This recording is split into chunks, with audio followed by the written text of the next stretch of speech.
Assalamualaikum warahmatullahi wabarakatuh. Kembali lagi dengan saya dan juga Dor Besi. Di video kali ini kita akan belajar apakah muntah bisa membatalkan puasa. Apakah muntah bisa membatalkan puasa? Ya, bisa. Muntah membatalkan puasa. Kata siapa muntah bisa membatalkan puasa? Banyak orang yang berpikir bahwasanya muntah itu bisa membatalkan puasa. Iya, bisa membatalkan puasa.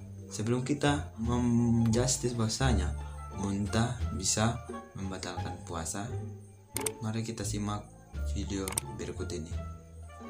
Shopee 11 big sale, ada big sale di Shopee 11 Shop.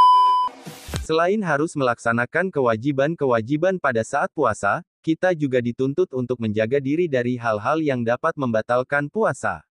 Dalam kitab Fath Al-Qorib dijelaskan bahwa perkara yang dapat membatalkan puasa meliputi beberapa hal, berikut perinciannya dikutip dari nu.or.id. Pertama, sampainya sesuatu ke dalam lubang tubuh dengan disengaja. Maksudnya, puasa yang dijalankan seseorang akan batal ketika adanya benda ain, yang masuk dalam salah satu lubang yang berpangkal pada organ bagian dalam yang dalam istilah fikih biasa disebut dengan jauf. Seperti mulut, telinga, hidung. Benda tersebut masuk ke dalam jauf dengan kesengajaan dari diri seseorang. Lubang jauf ini memiliki batas awal yang ketika benda melewati batas tersebut maka puasa menjadi batal, tapi selama belum melewatinya maka puasa tetap sah. Dalam hidung, batas awalnya adalah bagian yang disebut dengan muntaha haisum pangkal insang, yang sejajar dengan mata. Dalam telinga, yaitu bagian dalam yang sekiranya tidak terlihat oleh mata, sedangkan dalam mulut, batas awalnya adalah tenggorokan yang biasa disebut dengan hulkum.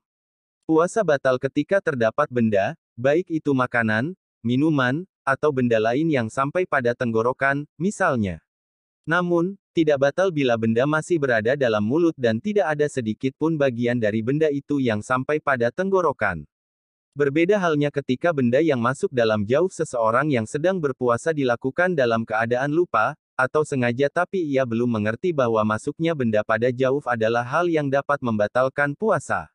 Dalam keadaan demikian, puasa yang dilakukan seseorang tetap dihukumi sah selama benda yang masuk dalam jauf tidak dalam volume yang banyak, seperti lupa memakan makanan yang sangat banyak pada saat puasa. Maka ketika hal tersebut terjadi puasa dihukumi batal. Syekh Zainuddin Al-Maliyabari, Fath Al-Muin, Juz 1, Hal 259. Kedua, mengobati dengan cara memasukkan benda obat atau benda lain pada salah satu dari dua jalan kubul dan dubur.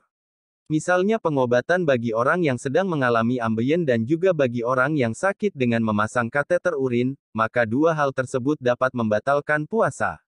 Ketiga, muntah dengan sengaja. Jika seseorang muntah tanpa disengaja atau muntah secara tiba-tiba, galabah, maka puasanya tetap dihukumi sah selama tidak ada sedikit pun dari muntahannya yang tertelan kembali olehnya. Jika muntahannya tertelan dengan sengaja maka puasanya dihukumi batal. Keempat, melakukan hubungan seksual dengan lawan jenis jima, dengan sengaja.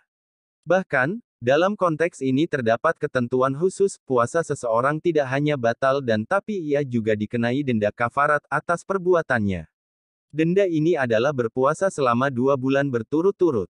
Jika tidak mampu, ia wajib memberi makanan pokok senilai 1 mat 0,6 kg beras atau 3/4 liter beras kepada 60 fakir miskin. Hal ini tak lain bertujuan sebagai ganti atas dosa yang ia lakukan berupa berhubungan seksual pada saat puasa. Kelima, keluarnya air mani, sperma, disebabkan bersentuhan kulit. Misalnya, mani keluar akibat onani atau sebab bersentuhan dengan lawan jenis tanpa adanya hubungan seksual. Berbeda halnya ketika mani keluar karena mimpi basah ihtilam, maka dalam keadaan demikian puasa tetap dihukumi sah. Keenam, mengalami haid atau nifas pada saat puasa. Selain dihukumi batal puasanya, orang yang mengalami haid atau nifas berkewajiban untuk mengqadha puasanya. Dalam hal ini puasa memiliki konsekuensi yang berbeda dengan salat dalam hal berkewajiban untuk mengqadha.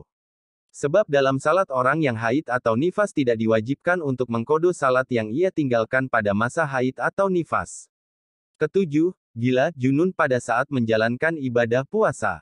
Ketika hal ini terjadi pada seseorang di pertengahan melaksanakan puasanya, maka puasa yang ia jalankan dihukumi batal. Kedelapan, murtad pada saat puasa. Murtad adalah keluarnya seseorang dari agama Islam. Misalnya orang yang sedang puasa tiba-tiba mengingkari keesaan Allah Subhanahu wa Ta'ala, atau mengingkari hukum syariat yang sudah menjadi konsensus ulama, mujma' alaih, di samping batal puasanya, ia juga berkewajiban untuk segera mengucapkan syahadat serta mengqadha puasanya. 8 hal di atas adalah perkara yang dapat membatalkan puasa. Ketika salah satu dari 8 hal tersebut terjadi pada saat puasa, maka puasa yang dijalankan oleh seseorang menjadi batal. Semoga ibadah puasa kita pada bulan Ramadan kali ini diberi kelancaran dan kesempurnaan serta menjadi ibadah yang diterima oleh Allah Subhanahu wa Ta'ala. Amin ya robbal alamin. Jangan lupa like and subscribe supaya saya bisa terus berkarya dalam kehidupan YouTube.